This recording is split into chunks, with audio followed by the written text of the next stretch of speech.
So, what are you doing for Lent this year? Chances are you, like me, are doing something. You might be giving up chocolate, you might be giving up alcohol, you might be doing something, reading a book, trying a bit harder, but the chances are you're doing something for Lent, which is all fine and dandy. However, there is a big however in all of this, which is that there is a danger with this doing more, trying harder thing during Lent. And the danger is that we end up walking down a path of believing that it's all up to us, that it's about us being in control somehow. When the reality is that it isn't all up to us. We're not all in control. And whilst, of course, our relationship with God is a dynamic relationship, ultimately, we're not in control. So in Mark's Gospel, we are told that the Spirit drives Jesus into the desert. And Jesus surrenders. He gives in. Somehow, he believes that even in this most testing and demanding of places and situations, God can be trusted. Here's a story. The Christian writer and priest W.H. Vanston tells a true story of how during the Second World War, the RAF were getting concerned that as pilots were being shot down over the Channel, they were dying. And they were dying not because they were shot down, actually, but because they couldn't swim.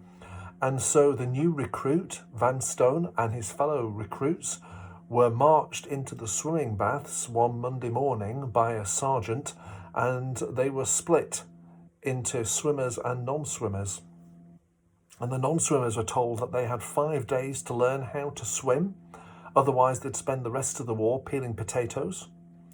And the swimmers were told they had 5 days to teach the non-swimmers how to swim, otherwise they'd spend the rest of the war peeling potatoes. Well, the first few days didn't go very well at all. The non-swimmers kept sinking. So the swimmers had a bit of a meeting, and they realised that the problem was that the non-swimmers were so anxious, so tense, that their bodies were resisting the natural buoyant effect of the water.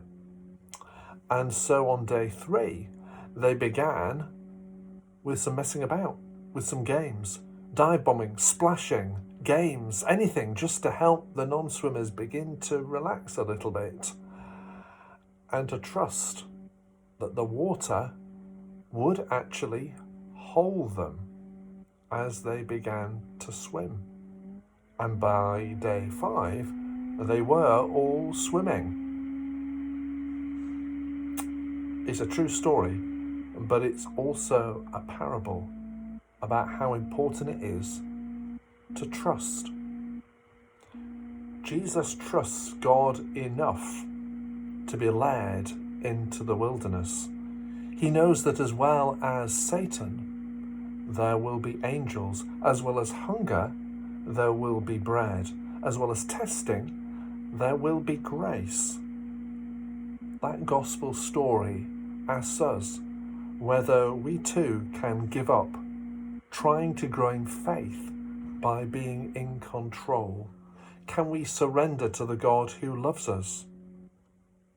Can we believe that in any wilderness in which we find ourselves in, there will be angels as well as testing, and that there is no situation beyond the reach of the redeeming love and mercy of God?